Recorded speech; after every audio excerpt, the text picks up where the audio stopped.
देखिए ये question number 3 है, exercise 1.1 real numbers, NCERT class 10th। Find the LCM and HCF of the following integers by applying the prime factorisation method. जैसे मैंने पिछले video में बताया था, उसमें ये कहीं नहीं लिखा गया था कि आप प्राइम फैक्टराइजेशन मेथड से एलसीएम एचसीएफ निकालिए। तो उससे दूसरे तरीके से भी एचसीएफ निकालना हो तो मान लॉन्ग डिवीजन मेथड से निकाल सकते थे। एलसीएम निकालने के लिए हमने एक तरीका और भी बताया था, लेकिन यहाँ पर बोल दिया है कि आपको किससे निकालना है, प्राइम फैक्टराइजेशन मेथड से निकालना है। तो देखिए चलिए प्राइम फैक्टराइजेशन करते हैं। क्वेश्चन नंबर 3 का फर्स्ट पार्ट करते हैं। तो 12 का अगर प्राइम फैक्टर करेंगे तो इसका क्या हो जाएगा, 2 इंटू 2 2 जा 4 3 जा 12 हो गया। ऐसे ही 15 का अगर करते हैं तो क्या हो जाएगा, 2 से इसका होना नहीं है, 3 से होगा, और 3 इंटू 5। फिर 21 का करने आएंगे तो क्या होगा, 2 से होना नहीं है, 3 से होना है, 3 के बाद और कौन सा सिर्फ प्राइम नंबर मिलेगा हमको, 7। अब हमको देखना होता है फार एचसीएफ, फार एचसीएफ नहीं, एचसीएफ फिर क्या हो जाएगा, HCF is equal to, common देखते हैं तो कॉमन 2 यहाँ पे है, यहाँ पे नहीं है, यहाँ पे नहीं है। 3 ऐसा है जो यहाँ पर भी है, यहाँ पर भी है, और फिर यहाँ पर भी है, मतलब तीनों जगहों पे सिर्फ 3 है। अगर 5 की बात करें तो यहाँ तो है लेकिन ना यहाँ है ना यहाँ है। 7 की बात करें यहाँ पे है बट ना तो यहाँ है ना तो यहाँ है। तो एचसीएफ जब निकालते हैं तो सारे जगहों पे जो कॉमन होता है वही हमारा क्या होता है, एचसीएफ होता है। तो एचसीएफ निकल गया। अब अगर हम एलसीएम की बात करते हैं, एलसीएम, तो एलसीएम निकालने के लिए एक और तरीका होता है कि सबको एक साथ लिख लीजिए फिर निकाल लीजिए। मतलब ऐसे ही 12 15 और फिर 21। 2 से पहले सबसे छोटा जो है प्राइम नंबर कौन सा होता है, 2 होता है। तो 2 6 जा 12 हो गया। फिर इससे नहीं जाएगा ये, तो पूरा पूरा का ये उतार दीजिए 15, और ना तो 21 जाएगा तो 21 उतार दीजिए। फिर यहाँ पे क्या हो जाएगा, 2 3 जा, फिर ये भी नहीं जाएगा, ये 15 हो गया, ये 21 हो गया। अब 3 से 3 1 जा 3, 3 5 जा, और फिर 3 7 जा। अब 5 से जाएगा 1 1 हो गया, फिर यहाँ 7 हो गया। फिर यहाँ पर अगर हम बात करें तो 1 हो गया, 1 हो गया, और सॉरी ये 7 1 जा 7।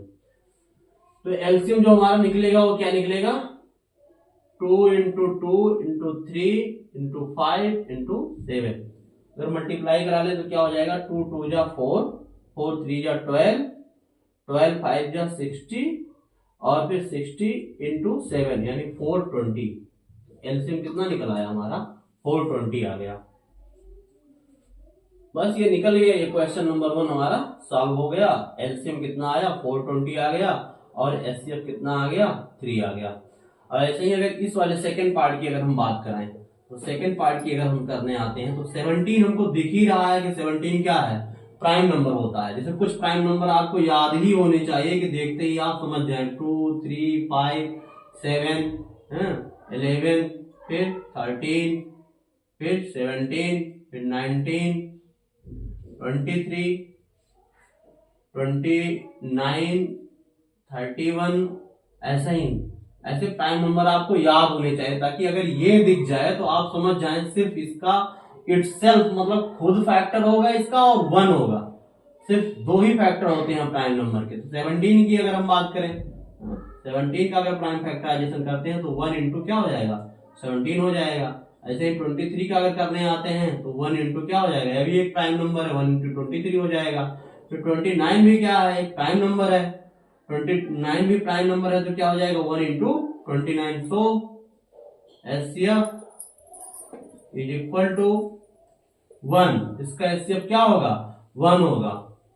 नाउ एलसीएम, अब अगर एलसीएम की अगर बात कराएं तो जब इसमें कोई कॉमन नंबर है ही नहीं, यहां पर अगर हम देख पा रहे हैं तो कोई कॉमन नंबर है ही नहीं, कोई कॉमन फैक्टर मिलेगा ही नहीं, तो निकालने की जरूरत ही नहीं, सीधा सीधा क्या कर देना है हमको, मल्टीप्लाई करा देना है। 17 इंटू 23 इंटू कितना 29, ये तीनों का मल्टीप्लाई करा लीजिए।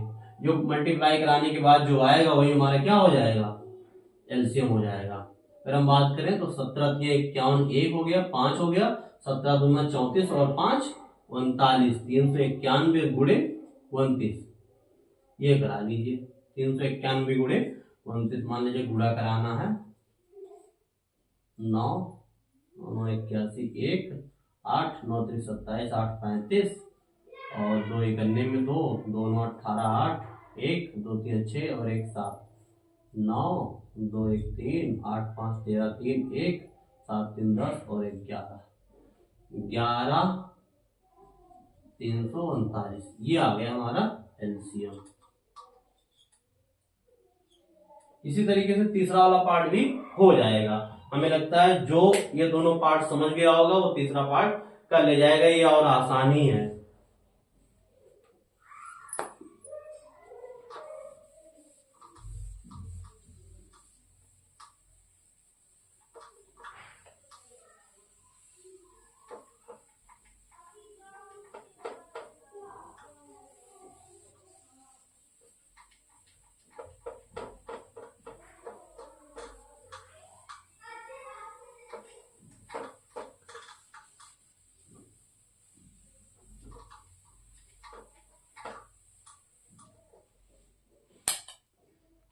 वो कहाँ चला है, बंद नहीं क्यों का